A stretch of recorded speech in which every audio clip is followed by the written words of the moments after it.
Hey guys, welcome back to Refining with Jessie, the life coach. So today is all about Christmas. Christmas is almost here. And if you are a person who hosts Christmas, you probably have 101 things to do.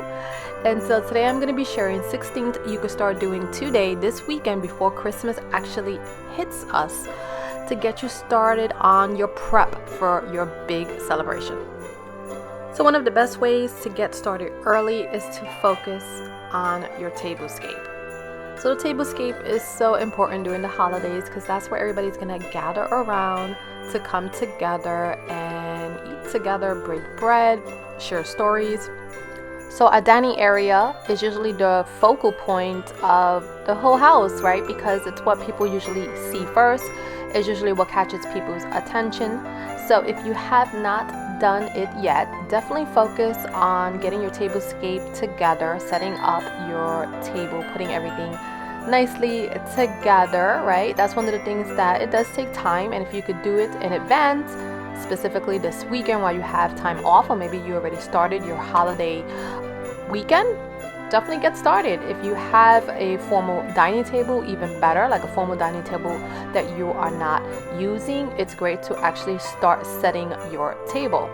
So start setting out your place settings, start cleaning out your glassware, start putting all this together on your table.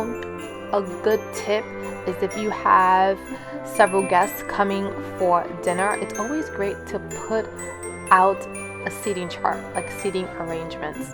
This way, when your guests show up, there's no confusion of where they should be seated. They're not asking you where to go, and there's no confusion. A lot of the times when you are hosting, you're running around doing 8 million things, and these little questions can actually be so much of a burden.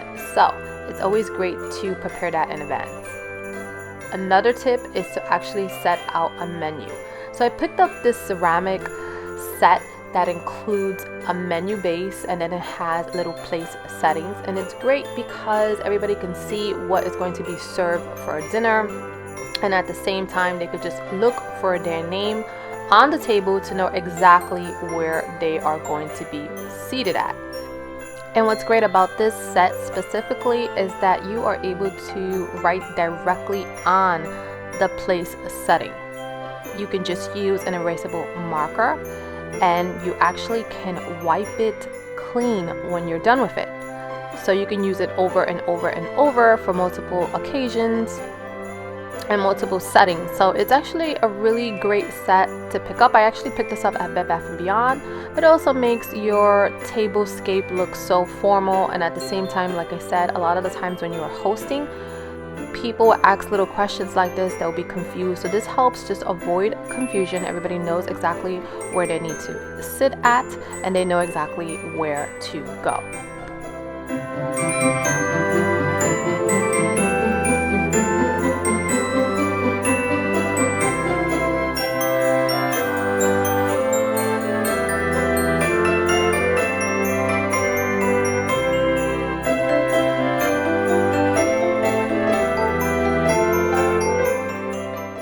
So once you get your menu all settled and solidified, you can actually just write it out and have it right at the front of your table.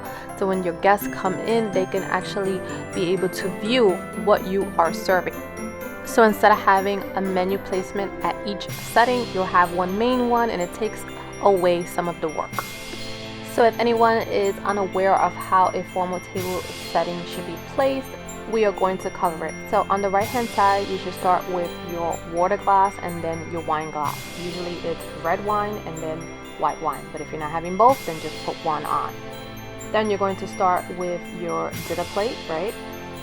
Then it's going to be your salad plate, and after your salad plate, you are going to top it off with your soup bowl. And of course, that's only if you're having soup. If you're not having soup or anything else that I mentioned, there's no need to put the placement on the table. And then we're going to top it off with our napkin.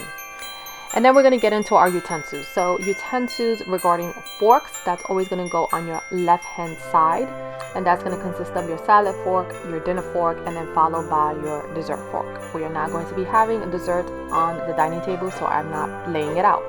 On the right hand side, it's always going to be your spoons and knives. So it's going to start with your dinner knife. It's going to be your teaspoon if you're having coffee, anything of that sort.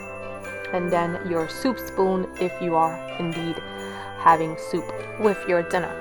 So it's pretty easy to set up a formal table setting. It's ultimately going to depend on what you are having and how expansive you want to make it.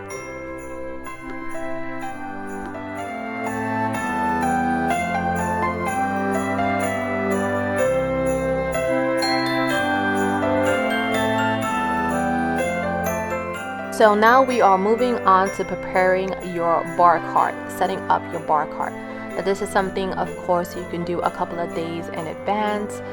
It saves so much time, guys, preparing your bar cart. I think everybody pretty much drinks during Christmas. I know my family does, so I'm definitely setting up my bar cart.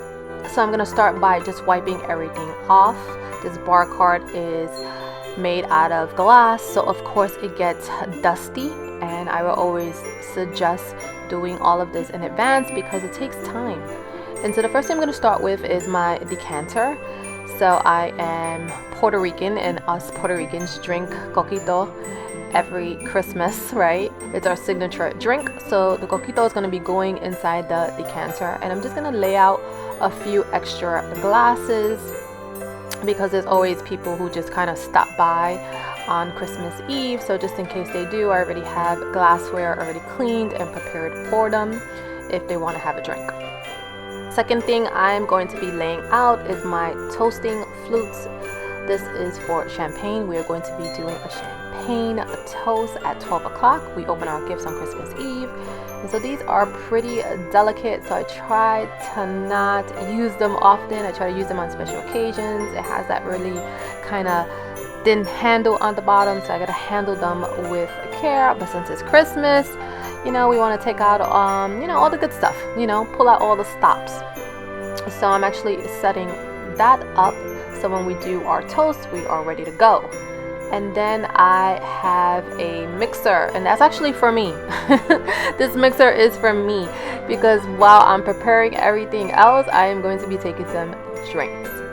So I also have right here, I'm going to be putting some ice in this. This is going to hold the champagne, and it's going to also serve as an ice bucket. So I'm putting that on the second shelf. I'm just putting the top to it right beside it. And then the men in my family, they drink beer, so I definitely want to make sure I have a bottle opener out for them. And then I'm going to put the beer in a different area, so I don't have to worry about that. And then the last thing I am going to add to my bar cart on that second level is going to be ranchada. And we usually drink this when the coquito runs out because it tastes very similar. Sometimes we'll take shots of it. And I'm going to move down to my last level, and I'm cleaning off my server set. I have two sets of these. I have one for the salad, and I'm going to put one in this bowl because I have someone who's going to bring over some rum punch. And so that rum punch is going to be something similar to sangria, so it's going to have fruits. So we're going to need something to pick up the fruits when we serve the drinks. So that is all cleaned up and ready to go. So guys, this is something you can do way in advance. You know, at the end, just add some cute little features just to decorate it so it can look nice and festive. So that's what I did. And you can, you know, put your bar cart however you feel fit, whatever works for you, whatever you're going to be serving, whatever type of drinks you're going to be serving. But this will save you a lot of work if you do this in advance. And it helps out because when people come, they could just serve themselves.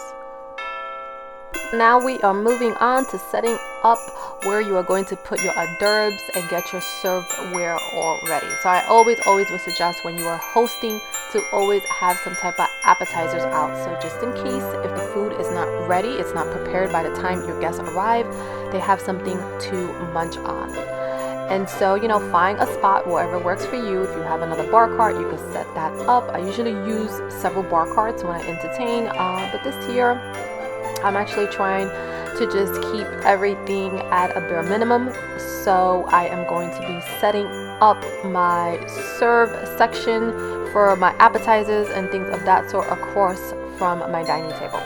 So I usually keep my items in the garage in the boxes, so I am going to prep this all in advance. I'm taking everything out, I'm cleaning everything, I'm wiping it down, I'm building it, and so this is going to save me a load of time. Instead of doing this the day of or the day before, I'm doing this several days before. I'm cleaning everything off.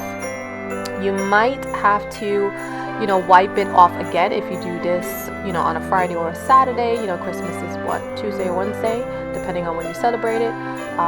So you might have to wipe it off, but still, that's nothing compared to actually taking everything apart, looking for it, taking it out of boxes, or taking it out of your pantry and cleaning everything off. So if you definitely can, make sure to set some time aside if you are hosting to prepare all the stuff in advance. It's going to do wonders for your peace of mind. The less you have to do, the better. So I will always suggest to set up a to-go station. And so this is my to-go station that I set up. And what this is basically when people come over and they want to leave, you could give them a goodie bag, right? So I have in the back, I have some plates so they can pack food up. I have some styrofoam cups so you can give them coffee or water on the go. And then I have big black garbage bags for the cleanup of all the wrapping paper. It's right in the mixer. So the next thing to set up is your game station. So I love to play games in Christmas time. So here we have some old school games that you can actually plug into the TV, like Pac-Man and Donkey Kong and all those old school Atari kind of games. We love board games, so I have a few here. I have Family Feud. My family goes crazy over this, which means aka me. I'm super competitive. Then I have another mixer. I am going to be putting drinks in that because some people need liquid courage to do karaoke and things of that sort. So we're all about it here in my house. I have a lighting system, a smoke machine. We get all into it. And for my last tip to get you nice and prepped for Christmas is to clean out your refrigerator, because a lot of the times we have massive amounts of food on Christmas and we have leftovers. So it's always a good idea to prep your fridge, make sure you're cleaning everything out so you can have space. So that concludes my 6 tips. I'm wishing everybody a beautiful and blessed holiday, and I will see you in my next one. Bye.